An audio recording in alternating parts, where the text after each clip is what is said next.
अरे जी, रिफॉर्म्स के रिलेटेड ही एक और क्वेश्चन था कि अभी टेक्नोलॉजी पे बहुत चल रहा है कि technology might solve the issues that have been brought out, और एक साइड में तो वो है, और जो टीम भी खड़ी गई है उसको जो लीड कर रहे हैं वो इंडिया के लीडिंग टेक्नोलॉजिस्ट हैं, और सारी जो चर्चा हो रही है वो भी ये है कि टेक्नोलॉजी से हम कैसे अकाउंटेबिलिटी ड्राइव करेंगे सिस्टम में।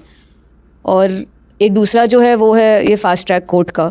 अब उसके लिए भी आपको एक जुडिशरी रिफॉर्म चाहिए रहती है, और अगर आप जुडिशरी भी देखेंगे तो India is about 51 million pending cases in its court. तो एक एजुकेशन रिफॉर्म है, जुडिशरी रिफॉर्म है, और ब्यूरोक्रेसी रिफॉर्म भी है, और उसके साथ साथ पूरा जो एक कवर है वो टेक्नोलॉजी का दिया जा रहा है कि टेक्नोलॉजी विल सेव एवरीथिंग।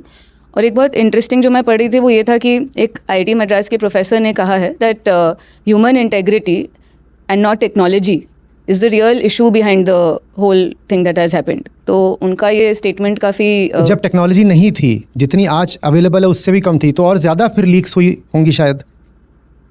माने 50, 60, 70, 80 के दशक में तो लीक्स ही लीक्स होती होंगी, क्योंकि तब तो टेक्नोलॉजी अवेलेबल ही नहीं थी ना। आज आपको जितनी टेक्नोलॉजी अवेलेबल है इतनी पहले कभी थी, और आज जितनी ज़्यादा लीक्स हो रही हैं इतनी पहले कभी होती थी। तो समस्या क्या ये है कि टेक्नोलॉजी की कमी है। टास्क फोर्स बनाई गई है कि टेक्नोलॉजी के माध्यम से हम लीक्स रोक देंगे, जबकि टेक्नोलॉजी की कमी रियल रीज़न है ही नहीं। वास्तविक समस्या ये है ही नहीं कि लेटेस्ट टेक्नोलॉजी नहीं लगाई जा रही, वो है ही नहीं। वास्तविक समस्या क्या है वो हम जानना नहीं चाहते, तो हम खुद को ही ये समझा लेते हैं कि a technical solution, a technical intervention will solve it for us, whereas the problem does not lie much in the technical domain at all. और बिल्कुल ठीक कहा, IIT मद्रास के डायरेक्टर हैं, प्रोफेसर हैं, हाँ, उन्होंने बिल्कुल ठीक बोला कि ये मुद्दा टेक्निकल गैप का है ही नहीं, ये मुद्दा ह्यूमन इंटीग्रिटी का है। जहाँ इतने सारे लोग पेपर खरीदने को तैयार हों, इतने सारे लोग तैयार हैं कि पेपर मिले हम खरीद लेंगे, इतने सारे लोग बेईमानी करने को तैयार हैं, वहां पर पेपर लीक करने वाले को बहुत बड़ा इंसेंटिव मिल जाता है। 24 लाख स्टूडेंट्स, 24 लाख परिवार, 24 लाख उम्मीदें, 24 लाख बैंक अकाउंट्स जो तैयार हैं किसी के खाते में अमाउंट ट्रांसफर करने के लिए। 24 लाख तैयार बैठे हैं। अब बताओ, जो लीक कर सकता है उसको लीक करने का जबरदस्त इंसेंटिव है कि नहीं है?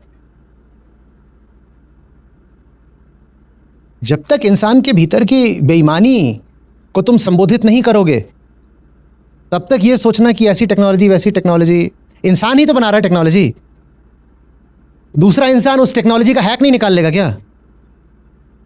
या वो इंसान खुद ही अपनी टेक्नोलॉजी का हैक नहीं निकाल लेगा क्या? तुम जो करना चाहते हो भीतर ही भीतर, तुम खुद ही क्या उसके विरुद्ध टेक्नोलॉजी बनाओगे? टेक्नोलॉजी तुम्हारी नीयत की गुलाम होती है। तुम जो करना चाहते हो उसके लिए तुम टेक्नोलॉजी बनाते हो। तुम्हारी अगर भीतरी नीयत ही बेईमानी करने की है, तो क्या तुम ऐसी टेक्नोलॉजी बनाओगे जो तुम्हें बेईमानी करने से रोक दे? तुम खुद ही बनाओगे टेक्नोलॉजी, और खुद ही उस टेक्नोलॉजी का हैक भी निकाल लोगे पीछे पीछे। दिन में टेक्नोलॉजी बनाओगे, रात में उसका हैक निकालोगे। दिन में एक तरह की कोडिंग करोगे, रात में दूसरी तरह की कोडिंग करोगे। The problem is not technical.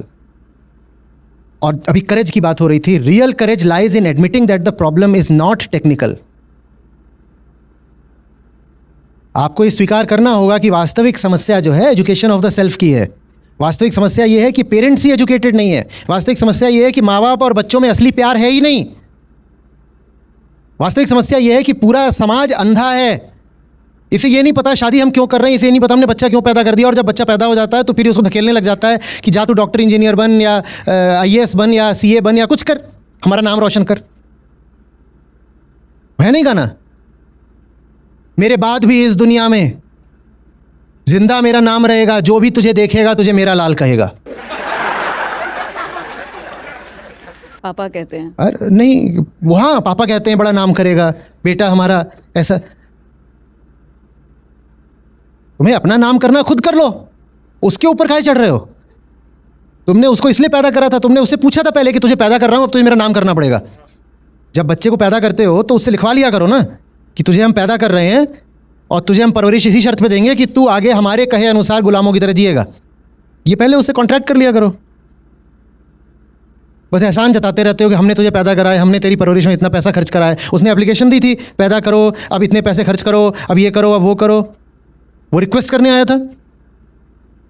तुमने अपने सुख के लिए उसको पैदा करा, तुमने अपने हिसाब किताब गणित के हिसाब से उसकी परवरिश करी, और अब तुम उस पर एहसान चलाते हो। ये बात आदमी के साइकोलॉजिकल डीएनए की है। जब तक वही नहीं बदलेगा, जब तक हमारे लिए रिश्ते का मतलब ही एक्सप्लॉइटेशन होगा, तब तक ये सब चलता रहेगा। और एक्चुअल करेज चाहिए इस समस्या को वहां पकड़ने के लिए जहां ये शुरू होती है। ये शुरू होती है इंसान के भीतर के अंधेरे में, और वो कोई ऐसी इनएक्सेसिबल जगह नहीं है जिसका समाधान नहीं हो सकता। हमारे पास समाधान करने का तरीका मौजूद है, हम कर भी रहे हैं। अभी हम आप बात कर रहे हैं, ये उसी अंधेरे का इलाज चल रहा है। दिक्कत बस ये है कि ये समाज इस बात को समझना नहीं चाहता, इसीलिए इस काम को स्केल नहीं मिल रही है। पहले मैं बोला करता था एजुकेशन ऑफ द सेल्फ, अब बोलता हूं मास एजुकेशन ऑफ द सेल्फ। और मास को बहुत जोर से बोलता हूं क्योंकि मैं अपने जीवन काल में कुछ लाख लोगों तक इसको पहुंचा चुका हूं, और आगे मान लो कुछ लाख लोगों तक और पहुंचा दूंगा। लेकिन हम 150 करोड़ लोग हैं सिर्फ भारत में, और दुनिया में 850 करोड़ लोग हैं। उन तक कौन पहुंचाएगा? और उन तक नहीं पहुंचाओगे तो यही अंधेरा कभी पेपर लीक के रूप में सामने आएगा, कभी बलात्कार के रूप में सामने आएगा, कभी दंगों के रूप में सामने आएगा, क्लाइमेट चेंज के भयानक रूप में सामने आ ही रहा है, कभी न्यूक्लियर वॉर की थ्रेट के रूप में सामने आएगा। जितनी भी दुनिया की समस्याएं हैं इंसान के उसी भीतरी अंधेरे की वजह से हैं, पर हम उसका सामना नहीं करना चाहते। वहां लगती है बोल्डनेस, वहां लगती है करेज। उसकी जगह हम एडहॉक और सुपरफिशियल रिवॉल्यूशंस करना चाहते हैं, और हम खुश हो जाते हैं कि हमारा कोई ऑब्जेक्टिव मीट हो गया। आपकी ये जो खुशी है ये भारी पड़ेगी, क्योंकि आप खुद को ही कॉन्ग्रेचुलेट कर लोगे कि we succeeded when actually you haven't. The root of the problem stands at its place, लेकिन आप खुश हो रहे हो कि हमने तो तीर मार लिया। और वो जो प्रॉब्लम है वो इतनी घनी है कि उसी प्रॉब्लम की वजह से अब हम 6th मास एक्सटिंक्शन फेज में घुस चुके हैं। बहुत लोगों को ये बात बड़ी अजीब लगेगी, कहेंगे सो फार फेच्ड। आप पेपर लीक को और क्लाइमेट कैटास्ट्रॉफी को कन्फ्लेट कर रहे हो। हाँ, मैं कर रहा हूं क्योंकि मुझे पता है इन दोनों का ओरिजिन एक ही है। रिलीजियस फंडामेंटलिज्म और जियोपॉलिटिकल फ्रैक्चर्स क्या डिस्कनेक्टेड है? नहीं, उनका ओरिजिन एक ही है। हर बीमारी का जो ओरिजिन है वो है आदमी के भीतर का अंधेरा, और आप उसको एड्रेस नहीं करना चाहते हो। आप कभी टेक्नोलॉजी में शरण लेते हो, आप कभी प्रॉस्पेरिटी में शरण लेते हो, आप कभी पॉलिसी में शरण लेते हो, लेकिन जहां आपको काम करना चाहिए आप वहां काम नहीं कर रहे हो। उस एक काम से आप इतना डर रहे हो, इतना बच रहे हो। बताओ, मैं आपको बोल्ड बोलूं, करेजियस बोलूं या डरपोक बोलूं? और ये मैं सिर्फ युवाओं से नहीं पूछ रहा हूं, ये मैं पूरे संसार से पूछ रहा हूं, एक एक इंसान से पूछ रहा हूं कि बताओ तुमको करेजियस बोलूं कि डरपोक बोलूं? ऐसा नहीं है कि तुम समझते नहीं हो कि समस्या की जड़ कहां है, उसके बाद भी तुम वहां जाना नहीं चाहते। ये डर का लक्षण है या साहस का?